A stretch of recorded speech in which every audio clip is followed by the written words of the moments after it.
Hello students, मैं आपको D block की प्रॉपर्टीज़ बता रहा था। तो इसकी प्रॉपर्टी कुछ बड़ी हैं, इस वजह से मैंने इससे पहली वाली वीडियो में कुछ छोड़ दिया था। तो अब इसके आगे का जो प्रोसेस है स्टार्ट कर रहे हैं। तो मानक इलेक्ट्रोड विभव में हाइड्रोजन के मानक इलेक्ट्रोड विभव का मान 0 माना जाता है। अन्य इलेक्ट्रोडों के मानक विभव हाइड्रोजन के मानक इलेक्ट्रोड विभव के सापेक्ष ज्ञात किए जाते हैं। हाइड्रोजन के मानक इलेक्ट्रोड विभव का मान 0 माना जाता है और अन्य इलेक्ट्रॉनों के मानक विभव हाइड्रोजन के मानक इलेक्ट्रोड विभव के सापेक्ष या द्वारा ज्ञात किए जाते हैं। परंतु प्रथम ट्रांजिशन सीरीज या प्रथम संक्रमण तत्व में केवल कॉपर का ही मानक इलेक्ट्रोड विभव हाइड्रोजन से अधिक है। अतः कॉपर अम्लों से क्रिया कर हाइड्रोजन विस्थापित नहीं करता, जबकि अन्य तत्व अम्लों से हाइड्रोजन विस्थापित करते हैं। इसके बाद 6 नंबर पर आयनन विभव। तो आयनन विभव में देखिए कि डी ब्लॉक के तत्वों में आयनन विभव में वृद्धि कम होती है।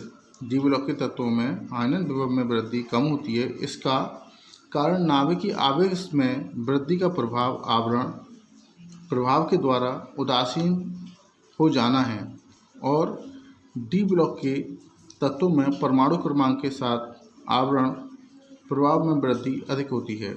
तो आयनन विभव में देखिए कि डी ब्लॉक के तत्वों में आयनन विभव में वृद्धि कम होती है। डी ब्लॉक के तत्वों में आयनन विभव जो वृद्धि होती है वो कम होती है। इसका कारण नाभिकीय आवेश में वृद्धि का प्रभाव, जो नाभिक होता है तो नाभिकीय आवेश में वृद्धि जब होती है तो वृद्धि का प्रभाव आवरण यानी कि जो उसकी लेयर होती है, यानी कि नाभिक होता है पॉजिटिव चार्ज, तो उसके आवरण प्रभाव के द्वारा उदासीन हो जाता है। और डी ब्लॉक के तत्वों में परमाणु क्रमांक के साथ आवरण प्रभाव में वृद्धि अधिक होती है। ये तो था आयनन विभव। इसके बाद है विद्युत धनात्मक लक्षण या विद्युत ऋणात्मक लक्षण। तो मैंने बताया था कि कुछ इस एस और पी ब्लॉक तत्व आपने पढ़ रखे हैं फर्स्ट ईयर में। तो एस ब्लॉक के तत्व जो होते हैं वो जैसे अपना इलेक्ट्रॉन रिलाइज करते हैं तो उनके ऊपर एक धनायन आ जाता है, तो धनात्मक तत्व कहते हैं। और जो हैलोजन तत्व यानी पी ब्लॉक के तत्व होते हैं वो जब इलेक्ट्रॉन ग्रहण करते हैं तो उन पर नेगेटिव चार्ज आता है। तो इसके अकॉर्डिंग हम डी ब्लॉक तत्व देखते हैं। तो ये ट्रांजिशन एलिमेंट्स हैं, तो इनके बारे में अध्ययन करते हैं, जो तो थे एस और पी ब्लॉक के एलिमेंट्स। और आपको पता है कि एस और पी ब्लॉक के एलिमेंट्स के बीच में ही ट्रांजिशन सीरीज रखी गई है, जो मैंने आपको पहले पीरियोडिक टेबल में बताया था। तो देखिए डी ब्लॉक के तत्व एस ब्लॉक के तत्वों की अपेक्षा कम वैद्युत धनात्मक होते हैं। मैंने पहले आपको बताया कि एस ब्लॉक के तत्व आसानी से इलेक्ट्रॉन रिलाइज कर देते हैं और अपने आप को धनात्मक तत्व बना लेते हैं। तो डी ब्लॉक के तत्व एस ब्लॉक के तत्वों की अपेक्षा कम वैद्युत धनात्मक होते हैं। इसी कारण डी ब्लॉक के तत्व एस ब्लॉक के तत्वों की तुलना में अधिक आयनिक यौगिक जो बनाते हैं वो कठिनाई से यौगिक बना पाते हैं। ये तो थी विद्युत धनात्मक लक्षण। अब है इसका विद्युत ऋणात्मक लक्षण। तो देखिए संक्रमण श्रेणी या डी ब्लॉक के तत्वों के संक्रमण श्रेणी या डी ब्लॉक तत्व एक बात की है, या संक्रमण श्रेणी से दर्शाएं या फिर डी ब्लॉक के तत्वों में नाभिकीय आवेश में वृद्धि के साथ जो नाभिक होता है डी ब्लॉक के तत्वों का नाभिकीय आवेश में वृद्धि के साथ विद्युत ऋणात्मकता होती है वो धीरे धीरे अधिक होती जाती है। प्रत्येक संक्रमण श्रेणी के अंतिम तत्व की विद्युत ऋणात्मकता कम होने के कारण इन तत्वों के परमाणुओं में डी ऑर्बिटल का पूर्ण होना होता है। तो आपने देखा होगा पीरियोडिक टेबल में कि स्कैंडियम से और जिंक तक पहुंचते हैं तो उनके जो परमाणु क्रमांक हैं उसके अकॉर्डिंग तो विद्युत ऋणात्मकता कम होने के कारण इन तत्वों के परमाणु में जो डी ऑर्बिटल होता है वो पूर्ण हो जाता है। ठीक है, तो ये तो थी आपकी विद्युत ऋणात्मकता। अब है इसकी ऑक्सीकरण अवस्था। तो ऑक्सीकरण अवस्था से पहले आप लोगों ने पढ़ रखा है कि जितने इलेक्ट्रॉन रिलाइज करते हैं या फिर SPDF के अकॉर्डिंग जितना होता है उसके अकॉर्डिंग ये जो तत्व हैं ये काफ़ी ऑक्सीकरण संख्या अपनी प्रदर्शित करते हैं।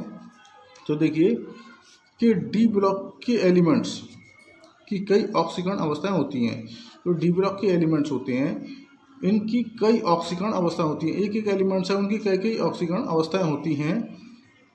इसका कारण यह है कि जो 3D 4D और 5D ऑर्बिटल का ऊर्जा स्तर होता है वो क्रमशः 4s 5s एवं 6 ऑर्बिटल के ऊर्जा स्तर के लगभग समान होते हैं, क्योंकि ये विभिन्न प्रकार की ऑक्सीकरण अवस्थाएं प्रदर्शित करते हैं।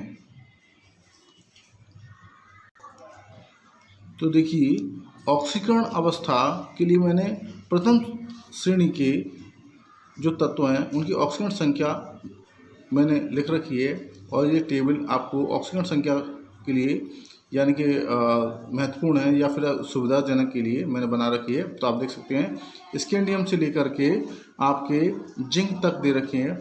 तो इनकी जो ऑक्सीकरण संख्या होती हैं तो देखिए स्कैंडियम और यानी +2 से +3, मगर अगर बनाने का जो तरीका है बिना प्रैक्टिस के तो ये हो नहीं पाएगा।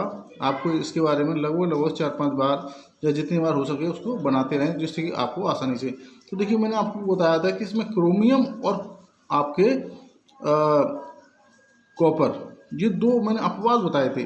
तो देखो इनमें सबसे पहले उनको अगर देखते हैं कि हम स्टार्टिंग करते हैं कि कॉपर Cr+1 और यहाँ कॉपर +1, ठीक है, कॉपर +1 इन दोनों ही यानी एलिमेंट्स में +1 ऑक्सीकरण यानी संख्या दर्शा रहे हैं। और देखो जो स्कैंडियम से और जिंक तक ये इसमें +2 से और +2 तक, तो इसमें देखिए स्कैंडियम से और जिंक तक आप इस तरीके से लिख सकते हैं कि 2। अब देखिए कि +3 स्कैंडियम से लेकर के और आपके निकिल तक +3 इसकी ऑक्सीजन संख्या निकल के आती है। अब +4 यानी आपके टाइटेनियम से लेकर के निकिल तक +4 देखिए इस तरीके से, और बेरिलियम से लेकर के और आपके कोबाल्ट तक +5, और क्रोमियम से लेकर के Fe तक 6, और मैग्नीशियम इसकी +7 ऑक्सीजन संख्या दर्शाता है। तो आप ये जो टेबल दे रखी है इस टेबल के अकॉर्डिंग उनकी ऑक्सीजन संख्या देख सकते हैं और इनको बार बार प्रैक्टिस करके इनको समझ सकते हैं, क्योंकि ये ऑक्सीजन संख्या एलिमेंट्स डी ब्लॉक के ऐसे हैं कि कहीं किसकी +1 है कहीं किसकी +2 है। तो देखिए कि जैसे मैग्नीशियम है इसकी +2 से लेके +7 तक ऑक्सीजन संख्या दर्शाता है। जैसे कोई यौगिक बनाते हैं तो उनके अकॉर्डिंग वो कहीं कहीं उनकी ऑक्सीजन संख्या सबकी अलग अलग है। इससे पहले मैंने बताया था आपको कि ये देखिए इससे पहले मैंने आपको बताया था कि आपके डी ब्लॉक के एलिमेंट्स कई ऑक्सीकरण अवस्थाएं होती हैं, ठीक है, डी ब्लॉक के एलिमेंट्स की कई ऑक्सीकरण अवस्थाएं होती हैं। इसका कारण यह है क्योंकि 4D और 3D 4D 5D ऑर्बिटल हम पढ़ तो रहे हैं 3D, मगर इसमें मैंने आपको जो डी ब्लॉक के एलिमेंट्स हैं जो 3D 4D 5D इनको सबको मैंने एक साथ ही ले लिया है, जो आपको आने वाले समय में बहुत सुविधा होगी इसके लिए। तो देखिए इनके जो ऊर्जा स्तर हैं दो 4s 5s और 6s ऑर्बिटल के ऊर्जा स्तर के लगभग समान हैं।